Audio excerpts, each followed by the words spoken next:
ቆይ በሊፍት እየመጣችሁ ሊፍት ውስጥ ቆማችሁ በገመድ ተይዟል ድንገት ገመዱ ብጥስ ሲል ሊፍቱ ቀጥሎ ወርታችሁ ወርዳል አይደል በዛን ሰዓት ላይ ከላይ የያዛችሁ ነገር አለ ሊፍቱን የያዘው ነገር አለ የለም ለሊፍቱ ምላሽ የሚልለት ፎርስ አለ ከታች የለም ስለዚህ አፓረንት ዌይቱ ስንት ነው ዜሮ አፓረንት ዌይትለስነስ ላይ ነው አይደል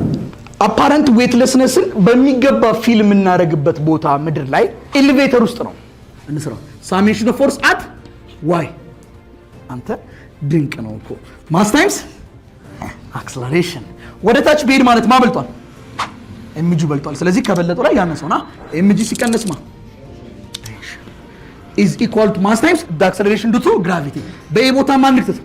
እሺ ተመልከት ቲን ወደዛ ወሰድ ኤምጂን ወደዚህ አምጣ እስኪ ኤምጂ እቺ ወደዚህ ሲመጣ ሲቀነስ ኤምጂ is equal to እቺ ወደዛ ብትሄድ ቲ ስንት መጣለች ሄይ ተመልከት ኪው ዜሮ ነው ማለት ገመዱ ተበጥሷል ገመዱ የለም because ገመዱ ካለ የሆነ ፎርስ ይዟል ግን ተበጥሷል ማለት ገመዱ ምንም አይነት ፎርስ የለውም ቴንሽኑ ዜሮ ነው ቴንሽኑ ተበጥሷል ማለትና ገመዱ የለም ማለት ይሄ ቦዲ ምን አይነት ሞሽን ነው የሚያካሂደው ፍሪ ፎል ነው ገመዱ የለም ፍሪ ፎል ነው የሚያካሂደው ማለት ፊል የሚያደርገው ዌይት ስንት ነው አፓረንት ዌይቱ ዜሮ